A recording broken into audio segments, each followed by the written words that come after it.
Feeding points போட்டு அங்கே வந்து செக் பண்ணிக்கிட்டே இருக்கும்போதே அவங்களுக்கு வந்து ஒரு தகவல் கிடைக்குது, சார் ஒரு பாடி கிடக்குது ரோடு ஓரமா அப்படின்னோடனே, எங்கே அப்படின்னு பார்த்தா அதே களிக்குப்பம் அந்த பகுதி பக்கத்துலேயே ஒரு இடத்துல கிடக்குதுன்னு சொல்கிறாங்க.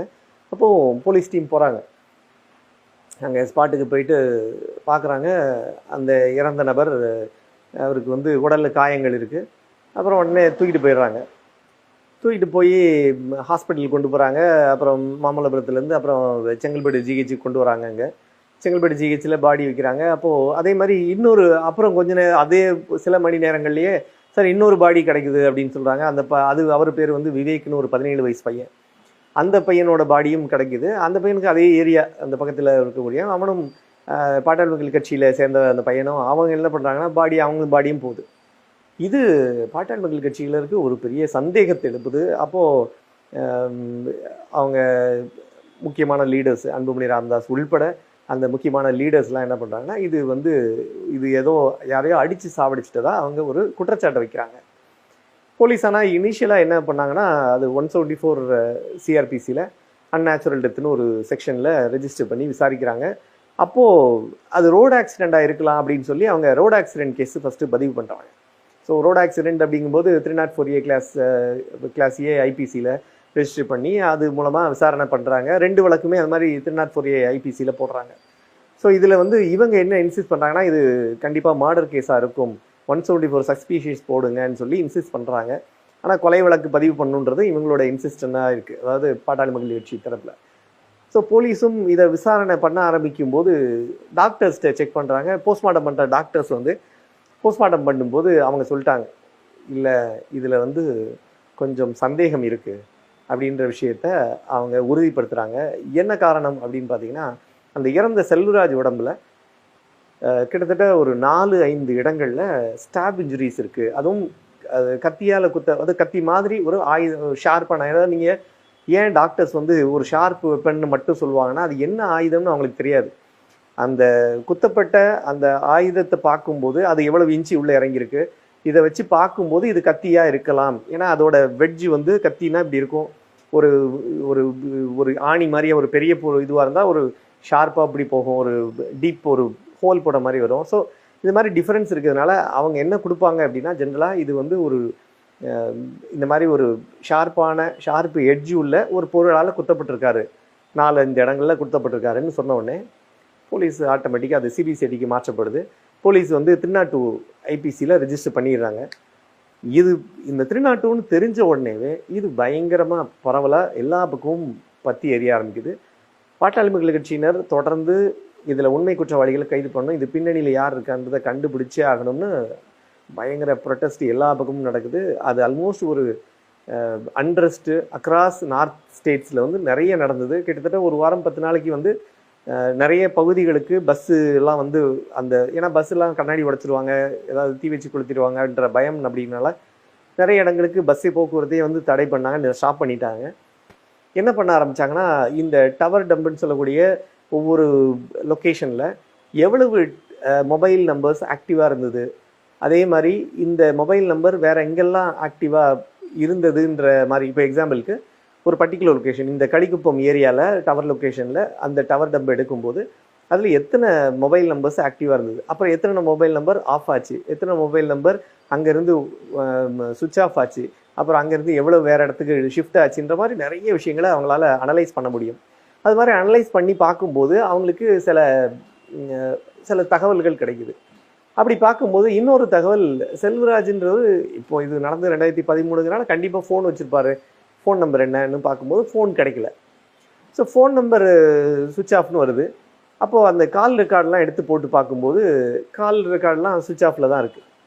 அப்புறம் இவர் என்ன ஃபோன் வச்சுருந்தாருன்றதை வச்சு கண்டுபிடிச்சி அவங்க ஃபேமிலி மெம்பர்ஸ்கிட்ட அப்புறம் அந்த ஐஎம்இ நம்பர்லாம் வாங்கிட்டாங்க. வாங்கின பிறகு அதை தனியாக ஒரு சைபர் கிரைமில் கொடுத்து அந்த மொபைல் சப்ஸ்கிரைபரில் அவங்களுக்கு அனுப்பி அதை வெரிஃபை பண்ணும்போது அவங்களுக்கு ஒரு பாசிட்டிவான ஒரு விஷயம் கிடச்சிது. என்னன்னு பார்த்தீங்கன்னா, அந்த இறந்த இந்த ஏப்ரல் 25, 2013க்கு பிறகு ஒரு நாள் 2 நாளைக்கு பிறகு இவர் நம்பர் இந்த மொபைல் நம்பர் ஐஎம்இ நம்பர் கொண்ட அவரோட மொபைல் நம்பரில் இன்னொரு சிம் கார்டு போடப்பட்டது. அந்த சிம் கார்டை போட்டு அந்த சிம் கார்டில் சில பேருக்கு பேசியிருக்காங்கன்றது தெரியுது. இது ஒரு பெரிய ஒரு பாசிட்டிவான விஷயம் அப்படிங்கிறனால இமீடியட்டாக போலீஸ் என்ன பண்ணுறாங்கன்னா, அந்த நம்பர் என்ன நம்பர், அது யார் பேரில் ரெஜிஸ்டர் ஆகிருக்கு, அது யார் யாருக்கெல்லாம் பேசப்பட்டிருக்கு அப்படின்ற லிஸ்ட்டெல்லாம் எடுத்துறாங்க. ஆனால் அதே நம்பரு ஒரு 3-4 நாள் கழித்து திரும்பி இன்னொரு ஐஎம்இஐ நம்பருக்கு அந்த நம்பர் மாறுது.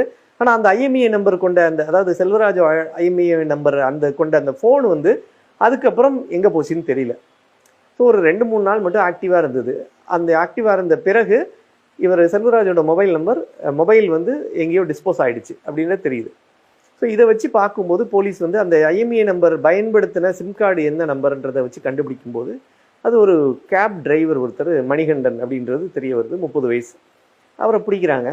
அவரை பிடிச்சோடனே அவர் சொல்கிறாரு, ஃபஸ்ட்டு இல்லவே இல்லைன்றார், எனக்கு தெரியாது, இங்கே கடந்தது, நான் எடுத்தேன், அதை 2 நாள் யூஸ் பண்ணேன். சரி, அப்போ அந்த ஃபோனை எங்கே கொடு அப்படின்னா, ஃபோனை எங்கேயோ தூர போட்டேன்றாரு. எங்கே போட்டேன்னா அந்த கடல், அந்த அதாவது அந்த கடலும் இந்த இதுவும் நீரும் கடக்கக்கூடிய அந்த ஒரு முகத்துவாரம் பக்கத்தில் எங்கேயோ வீசிட்டேன் அப்படின்னு சொல்கிறாரு. பட் அதை போலீஸால் அப்புறம் கண்டுபிடிக்க முடியல.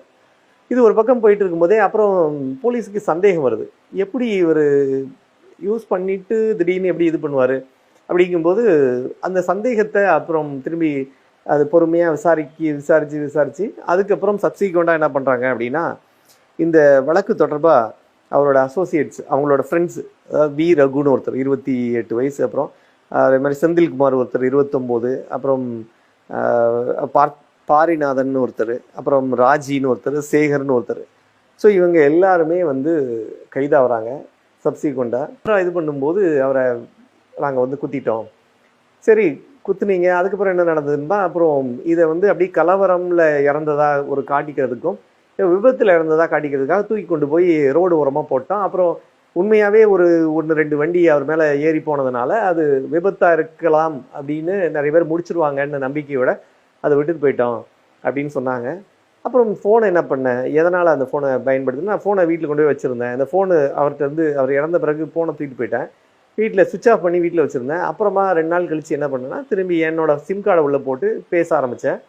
அப்போ ஃப்ரெண்ட்ஸு எல்லாம் கேட்டாங்க, அந்த கூட இருந்த ஒரு சில ஃப்ரெண்ட்ஸ் வந்து, ஏடா புது ஃபோன் அப்படின்னோடனே, டேய் இது அந்த இவர் யூஸ் பண்ண ஃபோன் இல்லை, ஏன்னா இதை போய் யூஸ் பண்ணுறிய, மாட்டிக்க போகிறடா அப்படின்னோடனே பயந்து போய் மறுபடியும் சிம் கார்டை எடுத்துட்டு அந்த ஃபோனை மட்டும் தூக்கி கடலில் தூக்கி வீசிட்டதாகவும், அதுக்கப்புறம் இவர் வேறு ஃபோன், அவரோட பழைய ஃபோனை பயன்படுத்தினாகவும் சொல்லியிருக்காரு. ஸோ இந்த வழக்கு இது மாதிரி முடிந்தது. இருந்தாலும் செல்வராஜ் இறந்து போனது ஒரு கொலை அப்படின்றதும், கொலைக்கான காரணங்கள் அந்த மணிகண்டன், அப்புறம் அவரோட ஃப்ரெண்ட்ஸ் எல்லாம் கைது செய்யப்பட்டாங்க. போலீஸ் இந்த வழக்கு துரிதமாக விசாரித்து இதுக்குண்டான எவிடன்ஸு, அதுக்கான டாக்குமெண்ட்ஸு, அந்த ப்ராசிக்யூஷன் தரப்பில் எல்லா விட்னஸஸ், இந்த மாதிரி எல்லாத்தையுமே கொண்டு வந்து ப்ரொடியூஸ் பண்ணாங்க. அப்போது செகண்ட் அடிஷ்னல் டிஸ்ட்ரிக்ட் செஷன்ஸ் கோர்ட்டில் வந்து இந்த வழக்கோட ட்ரையல் நடந்தது.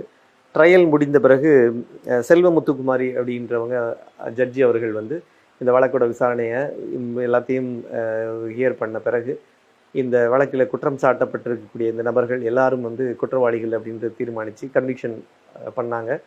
இந்த வழக்கு ஒரு முக்கியத்துவம் வாய்ந்த வழக்கு. ஏன்னா ஒருவேளை இது சால்வ் ஆகாமல் இருந்திருந்தா இன்றைக்கும் அது ஒரு பெரிய ஒரு பயங்கரமான ஒரு விஷயமா போய்கிட்டு தான் இருந்திருக்கும்.